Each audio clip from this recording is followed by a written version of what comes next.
Good morning बच्चों। बेटा आज हम कर रहे हैं answers of worksheet 15 class 9th।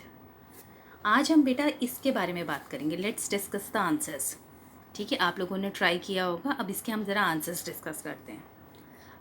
ये जो वर्कशीट थी ये बेस्ड थी linear equations in one variable, यानी एक चर वाले रैखिक समीकरणों पर। तो देखो बेटा, पहले तो मैं ये जो 4 क्वेश्चंस दे रखे हैं चेक करते हैं, एक बार जल्दी से उनको क्विकली चेक करते हैं कि वेदर ये linear equations in one variable हैं या नहीं है।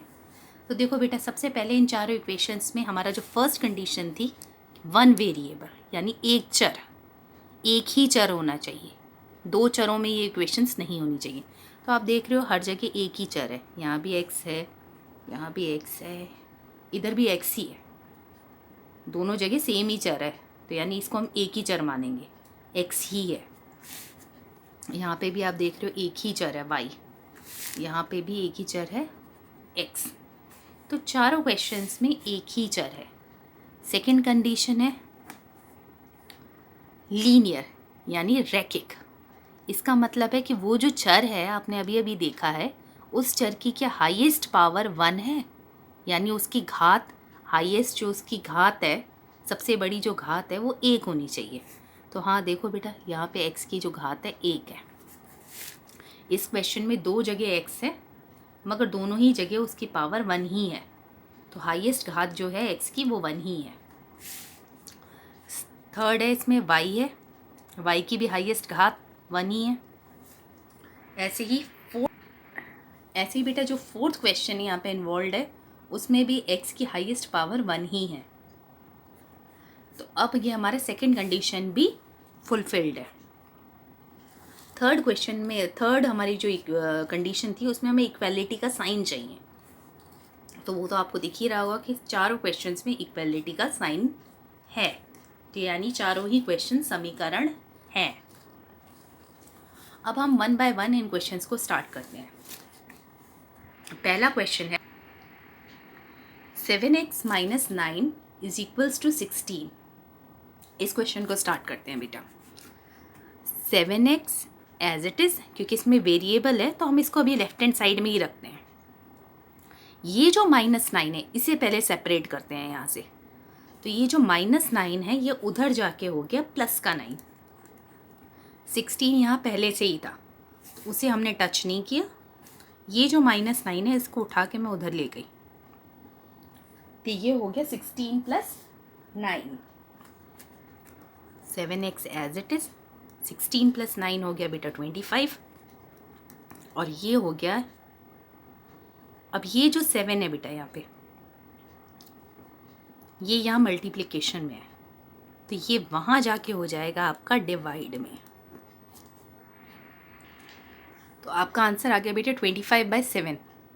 तो यानी 1/1 हम ऐसे इसको x के साथ जो भी इन्वॉल्व होगा उसको एक एक करके हटाएंगे और उधर की तरफ शिफ्ट करेंगे, ताकि यहाँ पे लास्ट में एंड में सिर्फ वो वेरिएबल रह जाए जिसकी हमें वैल्यू फाइंड आउट करनी है। तो this is the answer. Second question में है 5x + 9 = 5 + 3x। देखो बेटा, इसमें दो चीज़ें हैं। यहाँ पे 5x है, मगर हमारा एक x यहाँ पर भी है 3x। अब हमें उसे भी इधर लाना होगा, क्योंकि हम चाह रहे हैं कि हमारा जो वेरिएबल है वो एक ही तरफ रहे। तो 5x यहाँ पर पहले से था, ये प्लस का 3x है। अब ये इक्वल टू के उधर आएगा। जब भी ये इक्वल टू होता है, ये समझ लो आपका टोल प्लाजा है, यहाँ पे टोल टैक्स लगता है।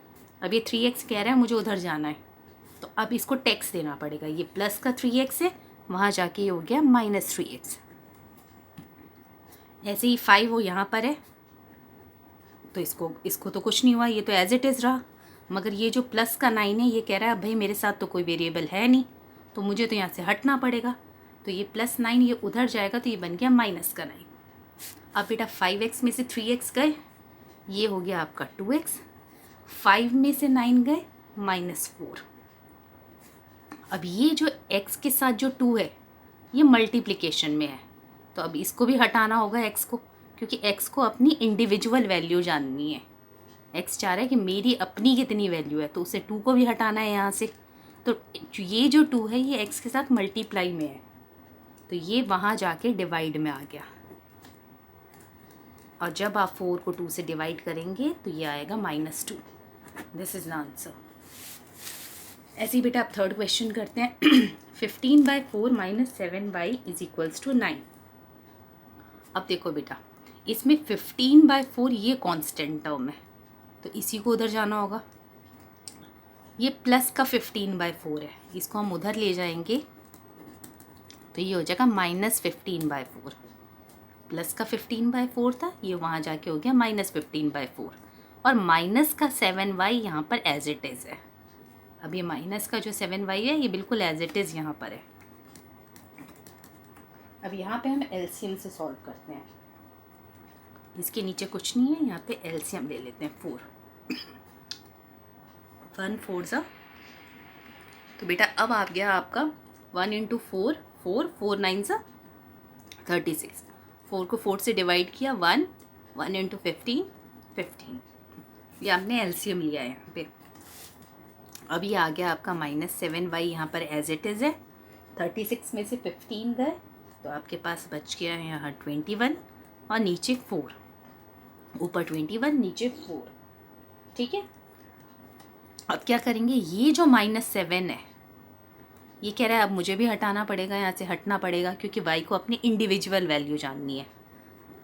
y यहाँ पे अकेले रहना चाहता है, तो ये जो -7 है ये बेटा y के साथ मल्टीप्लाई में है, तो ये जो -7 है ये वहाँ नीचे चला जाएगा डिवाइड में। y के साथ ये मल्टीप्लाई में था, वहाँ जाके डिवाइड में चला गया। ठीक है बेटा, ये ऐसे नहीं लिखा हुआ -7 + y, कि आप सोच रहे हो कि इसको -7 वहाँ जाएगा तो +7 हो जाएगा।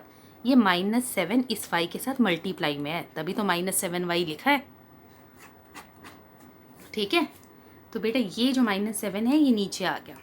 अब 7 से 7 3 सा 21, तो आंसर आ गया -3/4। ठीक है बेटा, अब बेटा इसका लास्ट क्वेश्चन एक और डिस्कस कर लेते हैं, जो कह रहा है आपका x/2 + 7/2 = 9/2। x/2 as it is यहीं पे रहेगा। ये जो प्लस का 7/2 है ये वहाँ शिफ्ट हो जाएगा। 9/2 ऑलरेडी यहाँ था, उसको हम टच नहीं करेंगे, उसको बिल्कुल नहीं छूना है। प्लस का 7/2 है ये वहाँ शिफ्ट हो गया, तो ये हो गया -7/2। x/2 एज इट इज़, 2 आपने यहाँ एलसीएम ले लिया। अब इसे सॉल्व करेंगे। फ्रैक्शंस को सॉल्व करना आपको आता है, भिन्नों को कैसे सॉल्व करते हैं। ऊपर आ गया 9 - 7, तो ये हो गया x/2। 9 में से 7 गए 2, 2/2, इसको काटा, ये 1 आ गया यहाँ पे। अब बेटा देखो, x को अपनी अकेले की वैल्यू चाहिए, तो उसे इस 2 को हटाना है। तो ये जो 2 है x के साथ डिवाइड में है ना। x कह रहा है तू मेरे को डिवाइड कर रहा है, तो डिवाइड हो रहा है, तो वहाँ जाके क्या हो जाएगा, मल्टीप्लाई 1 × 2, तो यानी आंसर आ गया 2। ओके बेटा, तो ये थे आपके आंसर्स, और आप इन्हें प्लीज़ चेक कीजिए, और जहाँ भी आपको लगता है आपकी कहीं मिस्टेक है तो उसको करेक्ट कीजिए। Thank you so much.